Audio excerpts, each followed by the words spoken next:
စုတော်ချီးမွမ်းပါလို့လက်ခုပ်တီးပြီးတော့မှကျွန်တော်ကွန်ပျူတာ yeah 10 wedding anniversary ဟမ်အမေရိကမှာတော့ဒါအရန်ကိုသူတို့ကအဲ့လိုမျိုးအိမ်ထောင်ပြတာ10နှစ်ရှိပြီနှစ်20ရှိပြီဆိုတော့အရန်ကုန်ယူတာဘာဖြစ်လို့လဲဆိုတော့တချို့ကအမေရိကတစ်ဖက်မှာတချို့ကဘာလုပ်လဲဆိုတော့ဟိုအိမ်ထောင်ပြတာ10ကြိမ်မြောက်15ကြိမ်မြောက်တွေသူတို့ကလောက်ကြတယ်လေနော်အမေရိကမှာဆိုတော့ကျွန်တော်တို့ကအဲ့ဒါမျိုးမဟုတ်ပဲနဲ့တကယ်သစ္စာရှိခြင်း10နှစ်ပြည့်ဘုရားကယနေ့ထိတိုင်ပို့ဆောင်လာတယ်ဆိုတဲ့ဟာကိုကျေးဇူးတော်ချီးမွမ်းတာဖြစ်တယ်ပြီးရင်တားယောက်ျားလေးရဖို့ဆုတောင်းတာနော်ဆိုတော့တကယ်ပဲဆုတောင်းပြည့်တယ်တားယောက်ျားလေးရတယ်အဲ့ဒီတွေ့လည်းပဲကျေးဇူးတော်ချီးမွမ်းဖို့ကျွန်တော်တို့အားလုံး congratulations on Tam Solomon Key Tam Solomon Key okay so the Solomon is the middle name so which is good Tam Solomon Key which is Marcy's baby Marcy's brother younger brother so we celebrate today Tam Solomon Key and also the Kutam Key and Manin Vice 10th anniversary wedding anniversary so we celebrate God's faithfulness we celebrate God's love His grace you know all right so ခုချိန်မှာတော့ကျွန်တော်တို့ဒါလေးဒီ Kutam Key တို့စရီမောင်နှံအတွက်ရဲပြီးတော့မှကလေးအတွက်ကျွန်တော်တို့ကျေးဇူးတော်ချီးမွမ်းခြင်းနဲ့ကျေးဇူးပြုပြီးတော့စင်ပေါ်မှာလာပေးပါနော်ကျွန်တော်စကြောင်ထားလဲစင်ပေါ်လာပြီးတော့ကျွန်တော်တို့ကျေးဇူးတော်ချီးမွမ်းပေးမယ်ပြီးရင်သူတို့နှစ်ယောက်ကတက်တည်ခံစရာရှင်းတခါတည်းဒီကနေခံသွားမယ်နော်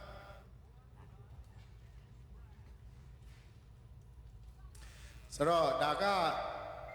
အလုံးသိအောင်ပြောရမယ်ဆိုရင်ကိုတမ်ကီနဲ့မနင်းဗိုင်တို့ကိုလက်ထပ်ပေးတဲ့ဆရာဖြစ်တယ်ဆရာကြောင်ထန်းကအဲကြောင့်မလို့သူလာတဲ့ချိန်မှာအဲ့ဒီ10နှစ်ပြည့်ချင်းမပွဲလောက်တာလဲဆရာကြောင်ထန်းမကြုံအောင်ကျွန်တော်တို့ကဖန်တီးထားတာဖြစ်တယ်ဆိုတော့အဲ့ဒါစောင့်ပြီးတော့မှကျွန်တော်လောက်တာဖြစ်တယ်ပြီးတော့တားယောက်ျားလေးရဖို့ကျွန်တော်အသင်းတော်အနေနဲ့လည်းပဲဆူတောင်းပေးတယ်သူတို့လည်းမရတော့အများဆုံးဆူတောင်းပါဘူးနော်ကိုတမ်ကီကတော့ပို့ပြီးတော့ဆူတောင်းပါဘူးဆိုတော့ကျွန်တော်တို့ချင်းတွေကတားယောက်ျားမရရင်လုံးဝမချင်တတ်ဘူးအဲ့ဒါကြောင့်တားယောက်ျားလေးရဖို့အတွက်သူကဆူတောင်းပြီးတော့မှတကယ်ပဲရလာတဲ့ခါမှာကျေးဇူးတော်ချီးမွမ်းတယ်အိုးချစ်စရာလေနော်ဒီမှာဆိုတော့ are you guys happy for Solomon yeah we all celebrate okay ဆိုတော့ကျွန်တော်တို့အတူတူကကျေးဇူးတော်ချီးမွမ်းမယ်နော်စကောင်းတာနဲ့ကျွန်တော်တို့ okay ကျေးဇူးတော်ချီးမွမ်းပေးမယ်စကောင်းတာဒီဘက်နဲ့ okay ကျွန်တော် alright ဒီလိုပဲလက်သင်ပြီးတော့ကျွန်တော်ကျေးဇူးတော်ချီးမွမ်းပေးရအဖအမေဆိုတော့ဘုရားသခင်ကိုရောကိုကျေးဇူးတင်တယ်ကိုရောချစ်တဲ့ကိုတမ်ကီရူစနေမောင်နှံကိုဘုရားသခင်10နှစ်တိုင်ပို့ဆောင်ပြီးတော့သမီးယရနာ3ဦးတားယရနာ2ဦးကိုတော့ချီးမြှင့်တော်မူသောကျေးဇူးတော်ကိုချီးမွမ်းကြပါ၏ဘုရားသခင်ဤမိသားစုကိုတော့ကျေးဇူးပြုတယ်ကိုတော့မဆတယ်ကိုတော့ဒီသူတို့အပေါ်မှာအစဉ်သစ္စာရှိစွာနဲ့ကိုတော့ပို့ဆောင်လာတယ်ဆိုတာကိုကျေးဇူးတော်ချီးမွမ်းခြင်းရစ်ကိုတော့ရှေ့မှာပူဇော်ကြပါတယ်အဘုရားသခင်ဤစနေမောင်နှံတို့သည်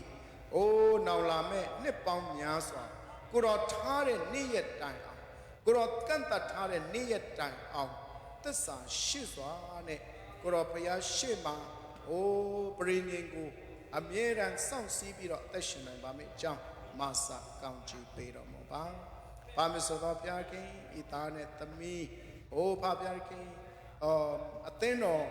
ထဲမှာလည်းပဲပုံသက်တွေကောင်းပြပြီးတော့ကိုတော်ပေးထားတဲ့သမီးယရနာတွေကိုတော်ပေးတဲ့သားယရနာတွေလည်းပဲဤအသင်းတော်ကိုအကျိုးပြုသောမိသားစုသားသမီးယရနာကောင်းတွေဖြစ်စေပါခရစ်တော်ရဲ့ဧဝံဂေလိသာသနာတော်ကိုအကျိုးပြုသောသားသမီးယရနာကောင်းတွေဖြစ်စေတော်မူပါသူတို့စနေမောင်နှံလည်းပဲကလေးတွေများလာတယ်နဲ့အမျှပိုဆက်ကပ်ပြီးတော့ပိုပြီးတော့မှဘုရားကိုအားကိုးပြီးတော့မှကိုတော့ဘုန်းတော်အတွက်အသက်ရှင်သောအိမ်တော်မိသားစုဖြစ်စေတော်မူပါဖာဗျာယနေ့ကိုတော့ပြုခဲ့သောယေရှုတရားအတွက်ကိုတော့ရှေ့မှာယေရှုတော်ချီးမွမ်းခြင်းရစ်ပူဇော်သလိုတ သူတို့ရဲ့အနာဂတ်အတွက်လည်းပဲကိုတော်အလိုတော်ရှိတဲ့တိုင်းဆက်လက်လမ်းပြပို့ဆောင်ကောင်းချီးပေးပါမယ်အကြောင်းကယ်တင်သောရှင်ယေရှုခရစ်တော်ဖျားမြတ်သောနာမ၌ကျေးဇူးတော်ချီးမွမ်းလျက်ဆုတောင်းဆက်ကအနံ့ကြပါれဖာမြတ်စွာသောဘုရားရှင်အာမင်အာမင် praise the lord okay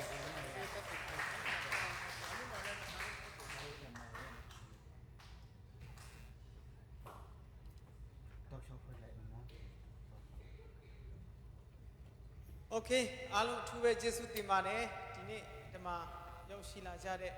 ဓမ္မညီကိုမောင်တို့အသင်းတို့သင်သားများအားလုံးထူးပဲကျေးဇူးတင်တယ်ဘုရားသခင်ကဒီနေ့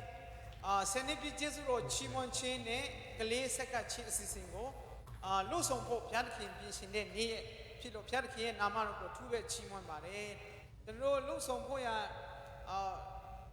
ဆွေလက်ကလေးကလူကိုစဉ်းစားထားပြီးမဲ့လေအချိန်ကတိတ်နေတော့ကျွန်တော်ဆွေအမှန်မနေ့ကလူကိုပြန်ချိန်လာလည်းပဲအရှိမပြေပြန်ဘူးဒါကြောင့်ဒီနေ့တင်းဦးဆရာနဲ့ဆွေးနွေးတနည်းငွေပဲလုပ်ရအောင်ဆိုတော့အဲ့ဒါလည်းဆရာကြီးအောင်ထောင်းရောက်လာမလာကလေးကကျွန်တော်ဆရာကြီးအောင်ထားလာတဲ့ချိန်လူဖို့တင်းဦးဆရာကလည်းအကြံပေးတယ်သူလာတဲ့ချိန်မှာကျွန်တော်အဲ့ဒါလုပ်ရမယ်ဆိုတော့အဲ့ဒါသူ့ကိုစောင့်လာလည်းပဲရွတ်သွားလို့ဒီနေ့ဘုရားသခင်ကအကောင်းဆုံးနေရပေါ့နော်ပြင်ဆင်ပေးတာဘုရားသခင်နာမတော်ကိုထူးပဲချီးမွမ်းပါတယ်လို့ပြီးတော့ကျွန်တော်တို့အိမ်ထောင်စနစ်2016ဆွမ်းလာစီရင်ကကျွန်တော်တို့မင်္ဂလာဆိုဆရာကြီးအောင်ထားမယ်ကျွန်တော်မလေး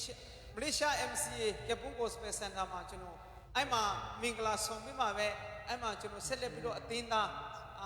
ဝင်အချင်းပြီးပေါ့နော်ကျွန်တော်ဝင်နေဆရာကြီးအောင်ထားကဥဆောင်နေကျွန်တော်ဆရာကြီးအောင်ထားဆိုကျွန်တော်အတွက်တကယ်ဆရာကောင်းတပါဖြစ်တယ်ကျွန်တော်လူမှုရေးမှာလည်းသူပဲဆွဲခေါ်တယ်ကျွန်တော်ပါတာရေးဒီမှာလဲသူပဲကျွန်တော်ကိုဆွဲခေါ်တာဖြစ်တယ်ဒါကျွန်တော်ရဲ့ဆရာပေါ့နော်လက်ဦးဆရာလို့ပြောရမလားဒါကျွန်တော်ဒီလူမျိုးရဲ့နဲ့ပါတာရေးမှာနော်သူကထဲဝင်ပါဝင်ဖို့သူကနေပြီးတော့ဆွဲခေါ်တာဖြစ်တယ်ဒါတကယ်ကျေးဇူးရှင်လည်းဖြစ်တယ်သူပဲကျေးဇူးတင်တဲ့ဆရာလည်းဒီမှာပါဝင်လာတော့နော်တကယ်ဘုရားသခင်အိုးဖွင့်ရလို့လုပ်တာဖြစ်တယ်ဒီနေ့ဆိုတော့ပြီးတော့ကျွန်တော်တို့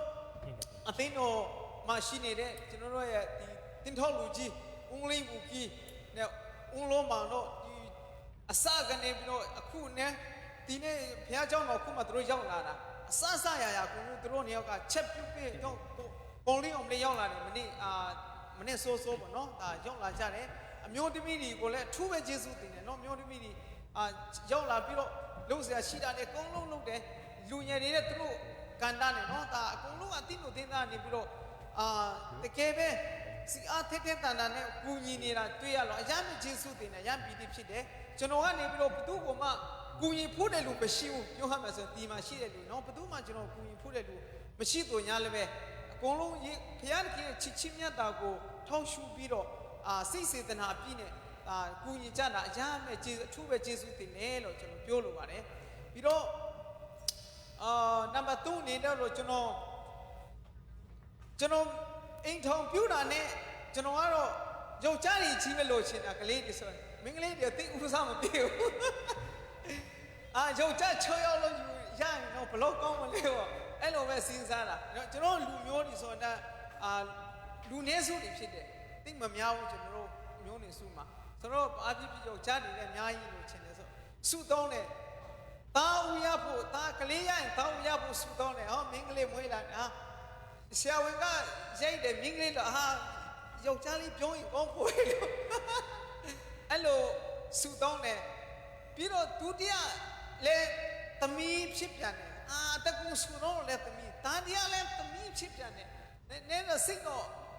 နည်းနည်းလက်ရှို့ချင်လာပြီလေဒါလူအနေနဲ့တော့တော်လေးအဲ့ဒါနဲ့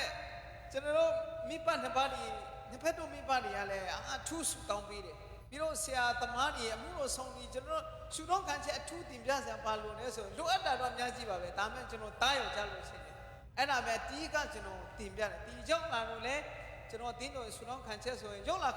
ခါစားဆိုရင်ပုံမှန်ပဲအဲ့ဒါပဲတင်ပြတယ်ပြီးမှပဲကျွန်တော်နည်းနည်းစိတ်တချနေပြီအဲ့ဒါနဲ့တိပြီးတော့မပြောတော့ဘုရားအလိုလိုတိုင်းပဲဖြစ်ပါစေလို့ပဲနောက်ပြီးတော့အဲ့လိုပဲဝင်ခံကျွန်တော်တို့ပါဖြစ်ဘုရားသခင်ကဆိုင်းတော်လဲပြုနေလို့နှုတ်မကြပဲဧကံမှရောက်လိမ့်မည်ဆိုတာဒါဘုရားသခင်နှုတ်ကပတ်တော်ဂတိတော်ဟာတကယ်ပဲကျွန်တော်မိသားစုမှာ ပြည့်စုံတာဖြစ်တယ်ဒါဘုရားသခင်ကသားလေးကိုပေးလာတယ်ကျွန်တော်တို့ဒီယနေ့ရောက်ဝဲမှာရှိနေတဲ့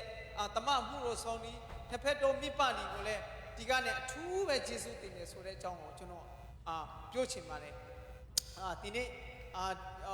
နေဝဲကရောက်ရှိလာတဲ့ကျွန်တော်တို့လူဝီဖက်ကနော်ကျွန်တော်ရဲ့ညီမတို့မိသားစုမဖြုံးပါတို့မိသားစုမဖြုံးပါရဲ့ယောက်ျားဆိုတဲ့ကျွန်တော်ရဲ့သူပါပဲကျွန်တော်ရဲ့သူလေးဒီပဲရောက်ရှိလာကြတာဖြစ်တယ်အထူးပဲကျေးဇူးတင်တယ်ထန်နီစီဖက်ကတော့သူတို့မလာသေးဘူးထင်တယ်နော်သူတို့လည်းကျွန်တော်ရဲ့ဒီညီမမျိုးတွေပါပဲဒါတကယ်အမျိုးကြီးနေပဲနည်းနည်းလမ်းဝဲလို့နော်ခကြီးဝဲလို့သူတို့မလာနိုင်တာလည်းဖြစ်ကောင်းဖြစ်နေတယ်ဒါကျွန်တော်ဒီနေ့ပြောချင်တာတော့အထူးပဲကျေးဇူးတင်တယ်ဘုရားသခင်ကိုအထူးကျေးဇူးတင်တယ်လို့ဒီအသင်းကိုတင်းတာတင်းမှုဆရာမစားပြီးတော့နော်ကိုညီမစားပြီးတဲ့တင်းမှုတင်းတာတွေအထူးပဲကျေးဇူးတင်ပါတယ်လို့အရောက်ချင်းစင်တဲ့ဘုရားရှင်ကောင်းကြီးပေးပါစေ